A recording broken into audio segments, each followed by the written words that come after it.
Hello there and welcome. So today I thought I would do a video discussing the state of cinema over the last 5 years. So I think I've got a big stack of films here. I'll be talking about films that are on physical, that got physical releases. Of course, there'll be a bunch of other stuff that is good and bad that I don't have.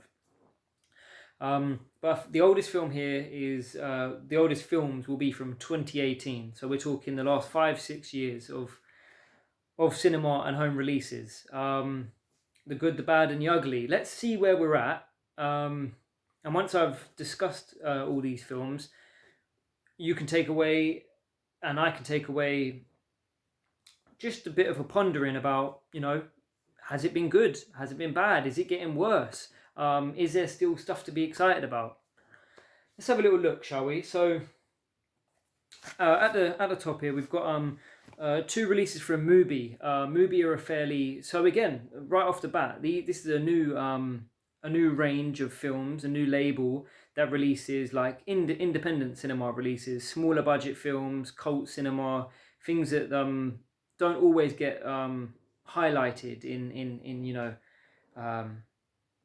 magazines and the big cinema releases. And they're the only two movie releases that I have that I'm fairly actually interested in, and they're terrific. Lamb demonstrates that like eerie cinema is still gripping. There's still stuff to delve into there, like the occult. You know, like I said, the Hollywood Reporter says here, it's bracingly original. And I mean, yeah, okay, the plot here is original. The themes are taken from stuff that we've seen before, but like, this is a part of like great history now. Lamb. Shiver Baby. Shiver Baby is one of my favorite films of the last 5 years. This is terrific. It's a really short film, so again, this goes against the grain. Usually nowadays we're getting films that are again like 2.5 hours long, 3 hours long. This is 77 minutes, and it's amazing. Great for performances as well. Okay, so what about horror? The Wolf of Snow Hollow. The Wolf of Snow Hollow is brilliant, by Jim Cummings. I have to see more of Jim Cummings' work. I know he's got another feature before this that was like touted as being really good. I've watched this many times now. I love it with every viewing. It just goes to show that like comedy and horror still works, and originality in it. The werewolves, basically. Werewolves is still a draw. It doesn't get done much. Just like nowadays we're getting a resurgence since like the Meg. We're getting a resurgence of like big sea creature films. With like the King Kongs and the Godzillas. So werewolves are still very much a thing, and we hopefully will see more of them. But in practical effects, the digital effects, CGI stuff can take away the brilliance of what something like the Snow Hollow can achieve on a low budget. Something that Arrow has released, and that's Dinner in America. Not only is this film one of my favorite films ever, it shows that like there's Kyle Garner, he's like the lead, one of the leads here in this film, and although he's been around he's worked in I think 3 different decades now since the 2000s. Starting in such films as the remake of Nightmare on Elm Street and other horror films. He continues to do horror films to this day. He's in the new Smile. He's in a film in 2023 called The Passenger or The Passengers. Really good. It just goes to show that like there are new, we have all these Hollywood stars and actors that we love, from the 70s, 80s and onwards and before. But this goes to show that there are actors now that like we can get behind, that are like the new school, that are going to be that we're going to be watching for decades to come. And Kyle Garner is the man, and Dinner in America is a gem. Okay, so the last 6 years has told us that directors can make brilliant original films and then continue that success with sequels that are not part of one franchise, in the shape of Us and Nope. Us being a film that I love the concept, don't love the film, but it's a great direction from Jordan Peele, and a great follow up, being like completely different from Get Out. Um, well, in terms of like its narrative or plot. And then we have Nope, that's like more controversial because like it was highly touted, and look at the name, that film's called Nope. Like it's driven from like reactions from like characters, dialogue. Um, this is a film that I love. Not everyone does. So like there's controversy, and boy, there's controversy in the fact that like this director Jordan Peele, he's got he's from comedic backgrounds, from his work on TV, and now he's here just like continually bringing us like these massively original films. So yeah. Let's see. Terrifier 2. So the last 5 years has told us that gore is can never reverse on what it's given us now. Like we've come from the banned era in England, where horror films are banned, trying to keep horror down, and horror is never given its dues in Hollywood in terms of like awards, and that's fine, because now we get a film like Terrifier 2 that does not relent. It does not give in to skirmishes. It throws everything and more at the screen. Terrifier 2 is a testament to how far gore and practical effects and horror has come, and original ideas. Malignant, that's it again, and Malignant is like James Wan is just so successful, and this is a testament to showing that like we can take what's come before in cinema from decades ago and morph it into something new, but whilst paying respect to it. And if you know where the origins for James Wan's ideas for this film comes from, then you will appreciate it much more. And it's wacky as hell, and it's amazing. Two releases from 2019, I think. Midsommar and The Witch. Again, it testament to the fact that like there are new actors on our screen now that are like surpassing like in the films that they work on, and like their acting ability, like the superstars that we loved growing up. These are like the new school. This is Florence Pugh, and we've got and we have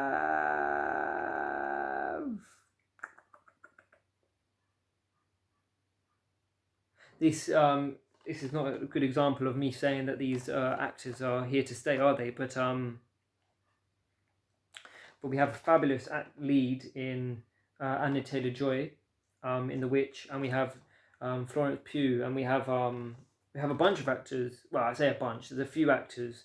Obviously, your man who does more like comedic work, and now he's in like superhero films. The English dude from this film as well.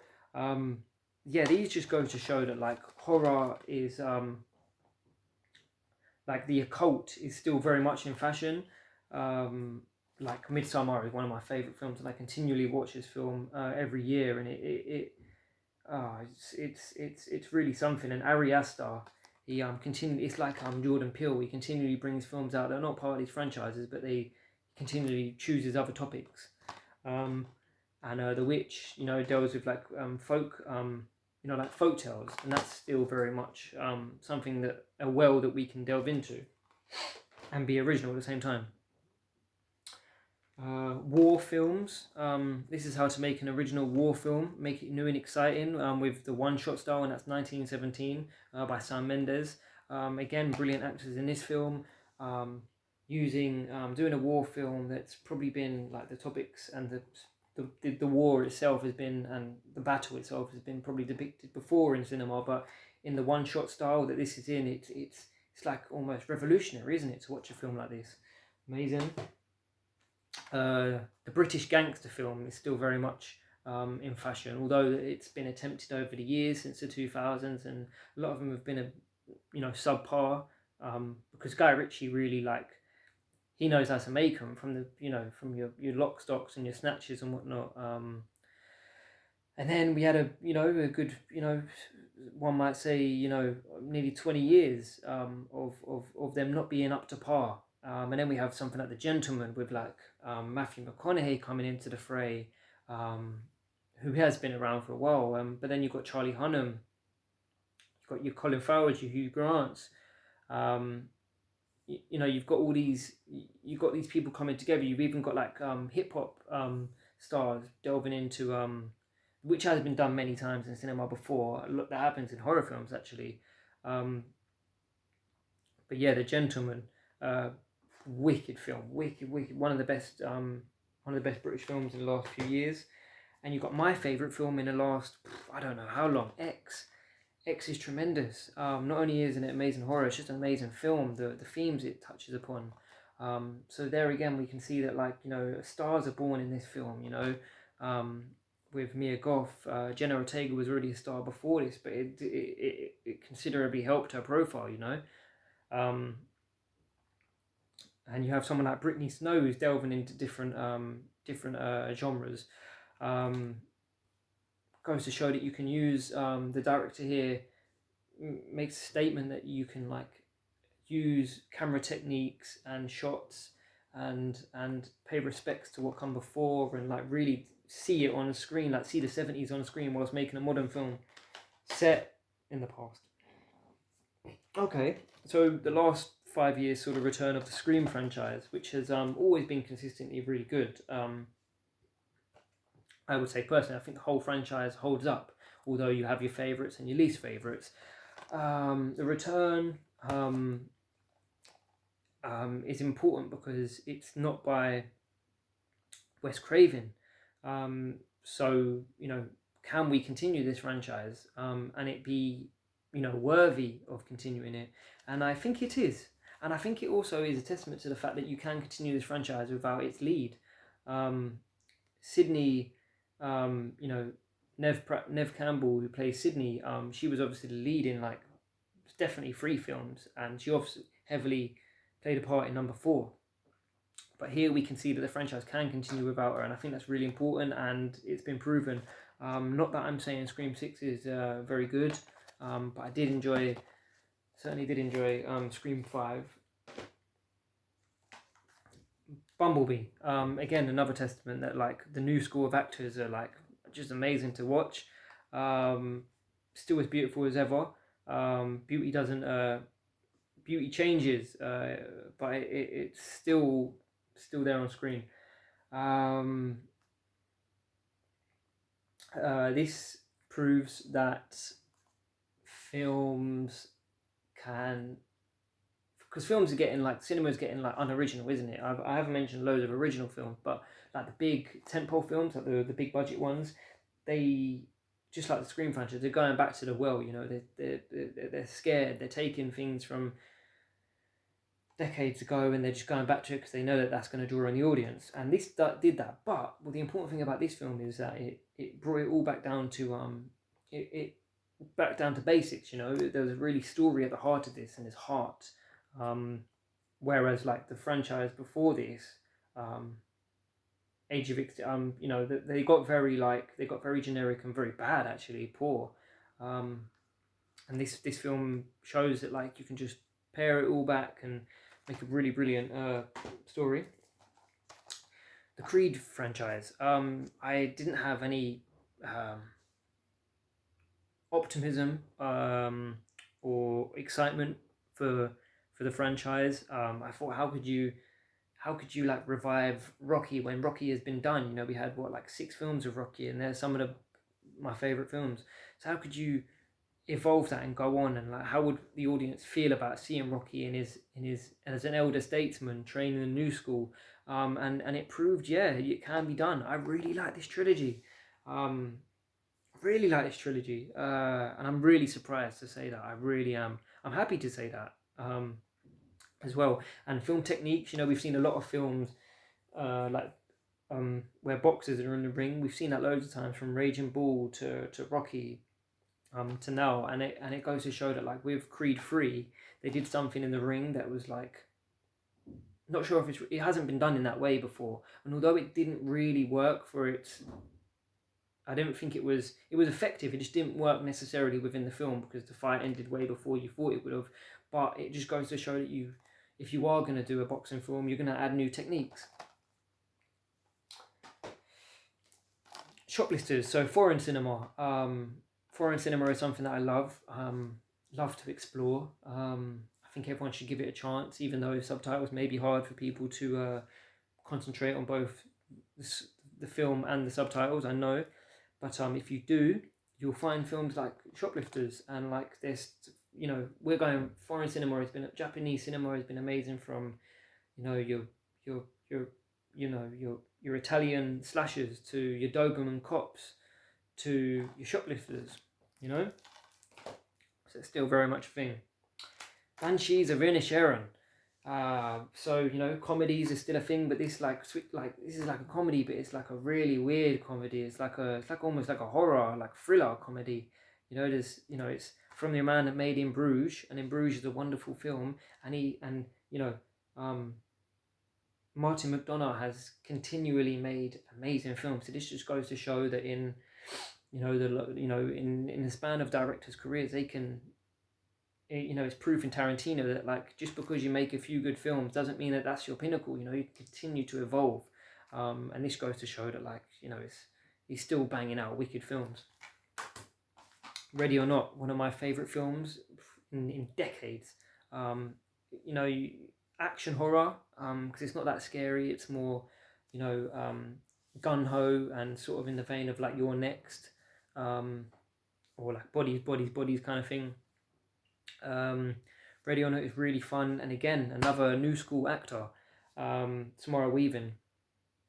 This is terrific. This just goes to show that, like, you can, as long as you can, like, make inventive kills and make characters that are badasses and do the cliche tropey, like, dumb characters that get themselves killed and stuff, you can do all that and just bring it to screen in a really good way, and yeah, it's a success. Dune. So the last 5 years has revealed that modern cinema will do things that have been done before. This has been made before, in an attempt that, so it goes to show that you can take a director, your man, forget his name, the director of this film isn't someone who has done, like, his whole career hasn't been about sci-fi. I would like to get his name just to pay. Denis Villeneuve.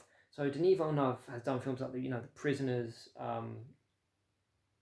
and so, like, he hasn't always done sci-fi. So you can see that a director that doesn't make these, like, massive tentpole films can continually make bangers after bangers. Sicario, like, dropping in and out of genres and continually hitting the mark and showing the world that they are very talented.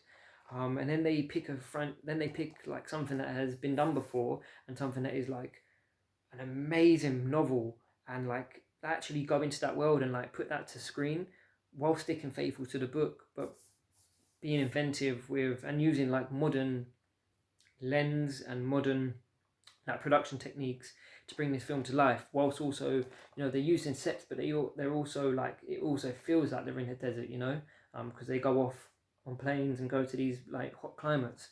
So this is the sort of stuff I want to see, not these repetitive superhero films. The Northman, Robert Eggers again. So like we're seeing another director that's like can do these sort of like almost mind-bending films that are like thrillers that are really exciting, that get money behind them because of the director's success on previous films. This is like a really long film itself. It's 2 hours and 17 minutes, but it's all worth it, and it's all there on screen, all the money. This also goes to show that like executives and finances, like the producers, also get involved a little bit too much. They're a bit too safe, because obviously if Robert Eggers had his own 100% angle and was allowed to have free reign on this film, it would have looked different. I've heard that that the involvement scuppered his final vision. So there is still the issue of these board meetings try to make when you invest a lot of money, the risk, they see the risk as far weightier than the reward, so they make it as generic as possible to please as many audience members and ages as possible, rather than just letting the director have free reign. Obviously, it doesn't always work having free reign. It's good to have voices and a say from other people of different backgrounds and ages. They can have their input, but what could this film have looked like if it was just Robert Eggers, you know, with all the money, of course. Modern cinema and a female lens, although this French film was made by a female, Portrait of a Lady on Fire. This film, The Favourite, was made by Yorgos Lanthimos. So okay, a man and a female, but you know, both feature lesbian characters. So lesbian cinema still very much a thing.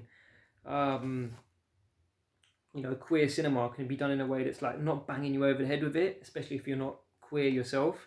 Both films are excellent. I would recommend them both for different reasons. There's more like, see, Yorgos does like humor in a way that's like uncomfortable humor. You're sort of like, it's enjoyable, but it's like, it's sort of done in a slightly unnatural way. And then Portrait of a Lady on Fire is a fantastic tale. That's like what's the word? It doesn't age. You know, this is a film for that will last the test of time. You know. The last 5 years in modern cinema has told us that whatever Quentin Tarantino says, you do it.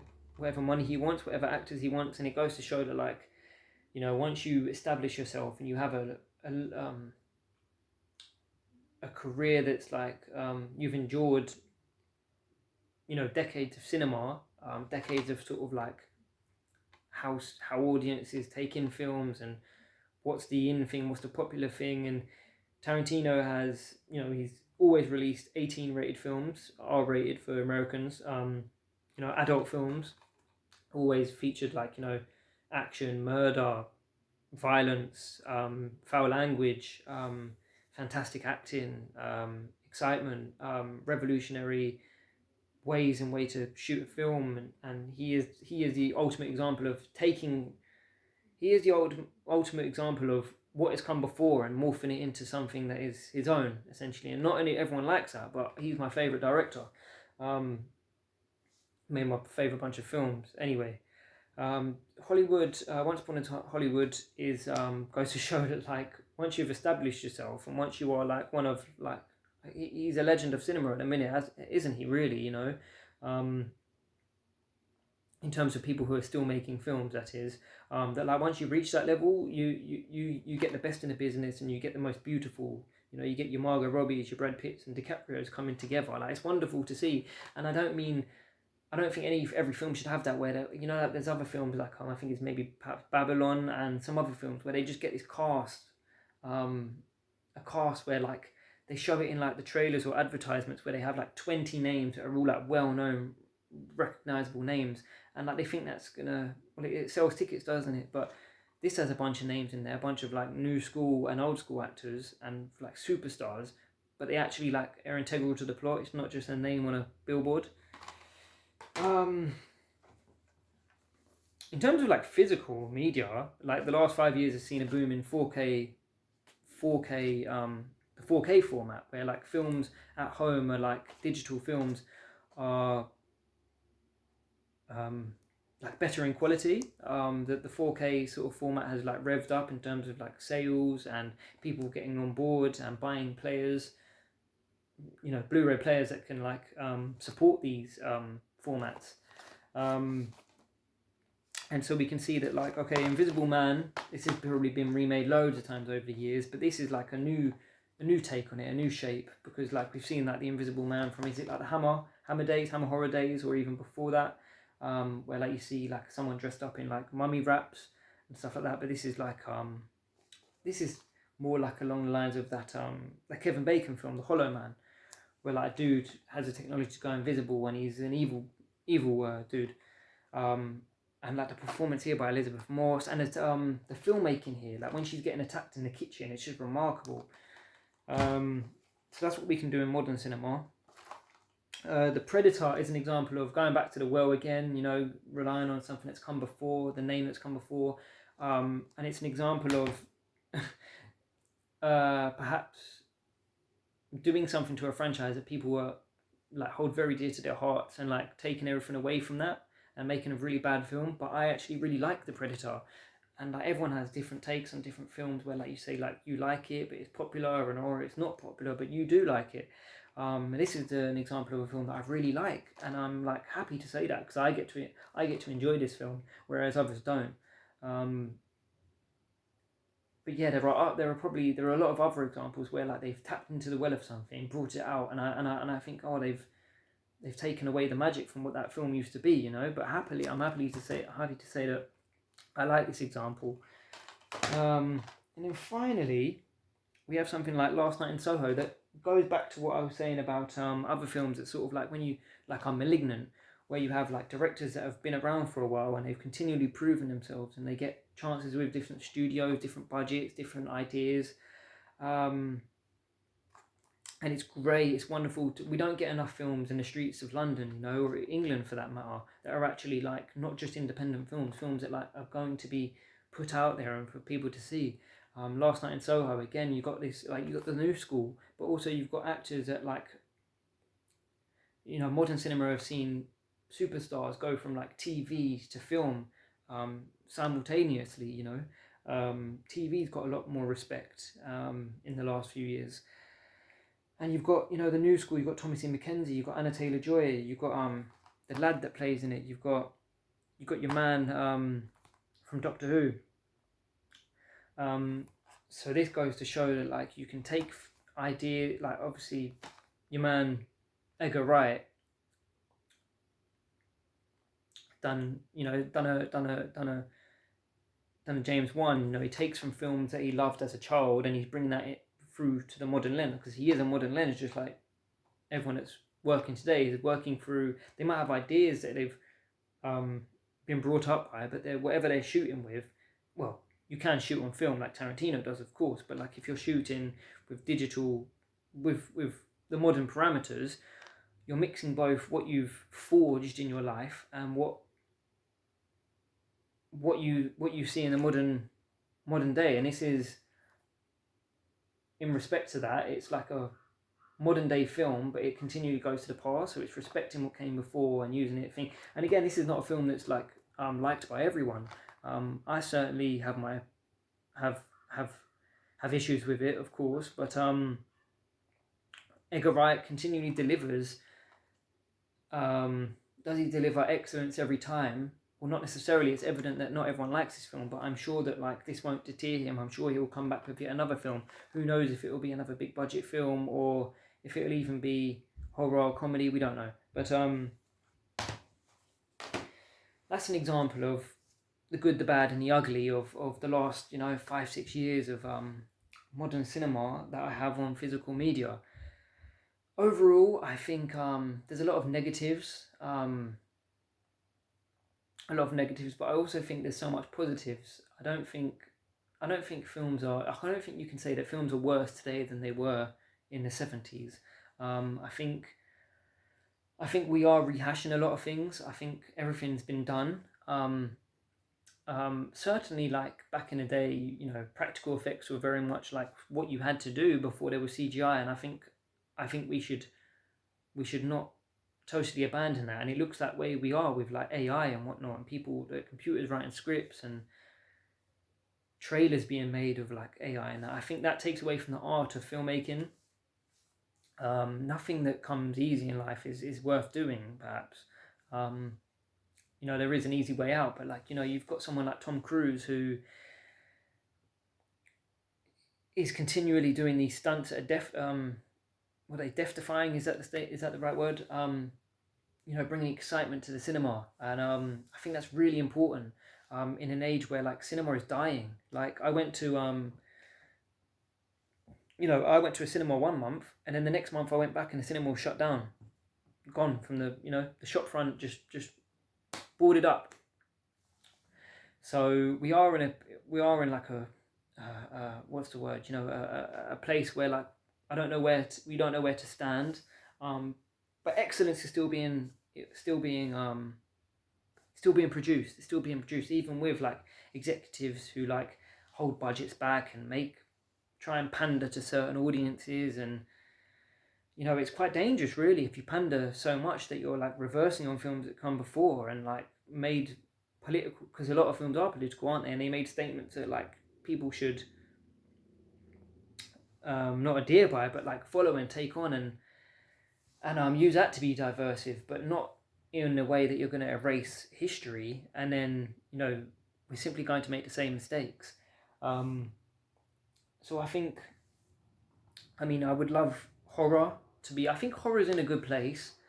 We've always had like, you know, bad horrors come out, just like any year of any genre. You know, you come to expect that. Of course, not every horror film that comes out is going to be like to my taste. But I think, you know, if we continue to get films like you know, Ready or Not, I'm all into that sort of comedy horror action genre. So, you know, and if we continue to get Scream is going to be an interesting, because Scream 7 is I believe it's going to be helmed by yet another set of directors, not the Gilpin brothers, or one's called Matt Gilpin and the other dude. I think they're taking a step back. So we're going to now see a third take on the Scream franchise. Will it be, you know, they're gonna, so the Scream franchise is in a certain parameter, isn't it? You work in a certain like meta way. Is it going to be too much of that? Is it going to reinvent it again? We don't know, but you know, we'll find out. And modern cinema has saw the strikes happen. So right now there are strikes. So modern cinema has seen that like there is a time for change and a time for respecting the artists and respecting human beings in general. Paying everyone what they're feels wrong to say what they're worth, but like paying people for their hard work. And like cinema is very important to me. It's very important to a lot of people. And although it's an art, people have to make a living. And things have to be looked at, because the superhero franchise, which was $1 billion, you know, money earner for like at one point, like every film that came out was earning Marvel $1 billion. That's not happening as much anymore. Yeah, your Spider-Man's going to do that, but that's about it. So we need to like look at, I don't know, audiences are also a massive part of the cinema going experience. You know, if audiences are just going to be part-time cinema goers and just see Spider-Man, or just see, you know, your Super Mario Brothers. Of course, like a children's film is like has a massive audience because it gets children, or it gets people of all ages. So like they can, you know, they can certainly come out multiple times a year. But I don't think we should just rely on the same tropes and the same genres like a superhero film every year, because they're getting stale, as so many people will tell you now. You know, yes, we're gonna get Exorcist is coming back with Exorcist Believer. I'm not on board with that idea. I mean, I will see it. I'm not against. Am I against making it? I guess like I don't have any belief in it, so I guess I am. I think like, you know, just like with the Hellraiser, I haven't actually seen the new Hellraiser. I was optimistic in a way. It's hard to like touch the first one. But if you are going to reinvent it with like the androgynous Pinhead, I haven't seen it, but you know, it's hit and miss. So yeah, I think, and with like production techniques, with like animation looks amazing. We're getting this whole new sort of slate of like, since like Spider-Man Across the Spider-Verse, we're getting Into the Spider-Verse, sorry, we're getting like this, and then Teenage Mutant Ninja Turtles, we're getting this new take on sort of animation. I think that's really fun, because I really enjoyed that TMNT film, Mutant Mayhem.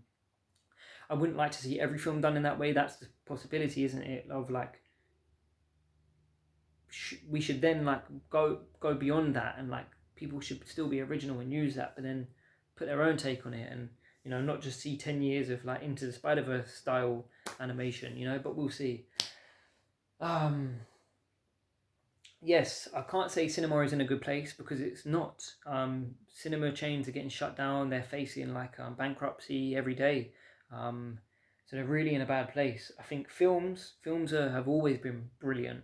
There have always been poor films. There's always been amazing films. There's always been freakish films. There's always been like films that like absolutely blow you out of the water. They get made for a couple million and make 200 million. You know, studios should look at horror a lot more, because horror is the money earner. You know, you make a 30 million film and you can make 180 from it.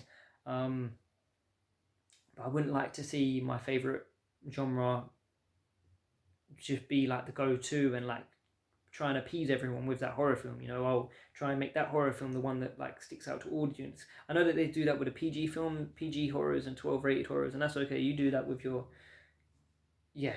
But yeah, that is the state of modern cinema. Or modern films in general. And in terms of like physical releases, it's, I don't know what era we're in. I don't know if you call it the golden age or whatnot, but we're getting so many releases that it's really a great time for collectors. That's, I'm really happy to say. Long may it continue. And just a final note on physical media and where we are today. With all the amazing releases, you know, from the 70s and 80s, and like even we get films at 100 years old. I also think I also saw that there's a School of Rock being released in the UK, a steelbook.